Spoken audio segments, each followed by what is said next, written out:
You know, sports is a funny thing. In the 1970s and into the 1980s, there was a lot of high school players that were going into major junior or university with a lot of scouts, a lot of good feeling. They were getting a great reputation. Now, this guy happened to play for one of my big teams that I covered for, 25, 30 years in the New Brunswick Interscholastic Athletic Association. He first came to major prominence with James M. Hill, of all teams, the distinguished and venerable high school squad from Miramichi City. As you know, a lot of people know that Chatham, Newcastle, and all the surrounding areas joined together to make one community, but again, two high schools, Miramichi Valley and James M. Hill. Now, this guy was eventually drafted 14th overall by the New York Rangers in the 1980 entry draft, a good center, 6'1", 190, and the brother of one of the better NHL players ever to come from New Brunswick. So today we're going to be talking about Greg Malone's younger brother, Jim Malone. Now, Jim Malone, again, born in Chatham, which is now Miramichi City, first came to major prominence with James M. Hill in 1975. This is kind of the glory years of the NBI AA. He had 61 points in 15 games, including 30 goals.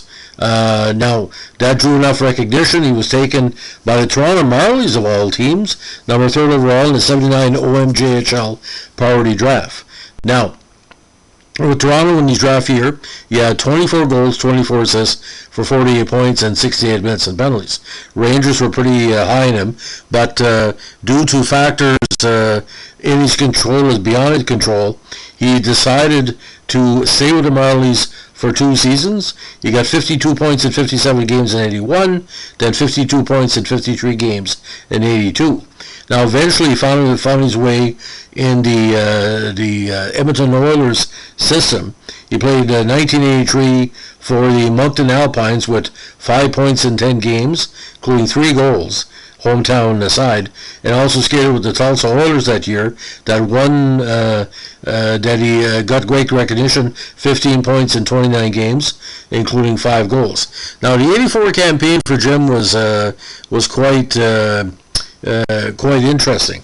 He won the 83-84 season with won a CHL Adams Cup. Now, the Tulsa team that year suspended operations on February 16, 84, playing only road games for the season's final 6 weeks. Now, he suffered a major knee injury in 83, which made him lose quite a number of weeks. But in 84, despite the adversity, he and the squad went on to win the league's playoff title. Now, he eventually returned to New Brunswick and became a minor hockey coach after his retirement. But a very, very well-respected guy on and off the ice. And the 85 season was quite interesting. Again, another one of the provincial AHL teams. He played 10 games with Fredericton Express and 40 games with the Salt Lake Golden Eagles. Now, the Moncton Alpines of 82-83, of course, they had a lot of provincial and maritime representative, and that was the Bill Riley year as well, and Lowell Loveday, a very popular player, was on that squad as well. And you had Alan Hangsleben, Serge Boisvert, Dennis Sobchuk, Gary Unger, actually, for a few games as well. So it was and Steve Smith too, a very interesting thing. Grant Few was a teammate, Ron Lowe was a teammate, and Lindsay Miller was a teammate as well. So a lot of quality NHLers. Now, the 85 team that Jim had played on, again, it's a who's who of the Nordic prospects at the time. You had Mike Hoff, Mike Crawford, Yvonne Vautour, Mike Eagles, the pride of Sussex, a provincial, hometown hero like him. You had Mark Curtin, David Shaw was on that team, Gord Donnelly, Jerry Gillis, Garth Butcher too. Clint Malarchuk was a teammate.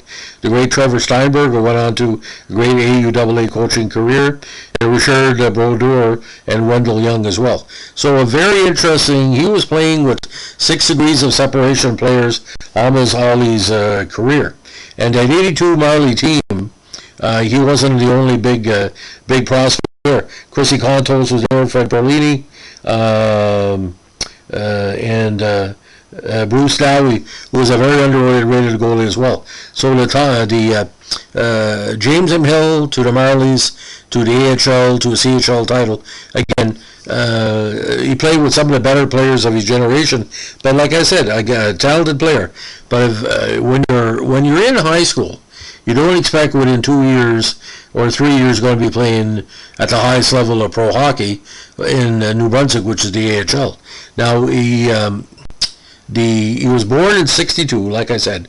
So he was at the time, I think he played the majority of the season as a 16-year-old. So you can imagine he went from a 16-year-old to the pro level within 3 years. That's quite an accomplishment. By the way, the provincial high school teams at that time, ladies and gentlemen, loaded with talent. Not just him, but Jim. Again, it's a cautionary tale. Sometimes you hit a certain level and probably you peaked in the CHL. But like I would like to see him play like a university career for a short while. It might be interesting, like in one of the CEGEPs or Quebec or the Ontario League. But I mean, he was well regarded when he's playing the AHL for Frankton and Moncton. You know, the hometown hero. Anybody who's from New Brunswick is a hometown hero because there's only 750,000 of us on the planet. So we know it's 6 degrees of separation, as we say. So that's the story of the great Jim Malone. If you like what we're doing here, give us a like, comment, subscribe, and don't forget, keep your stick in the ice. Bye.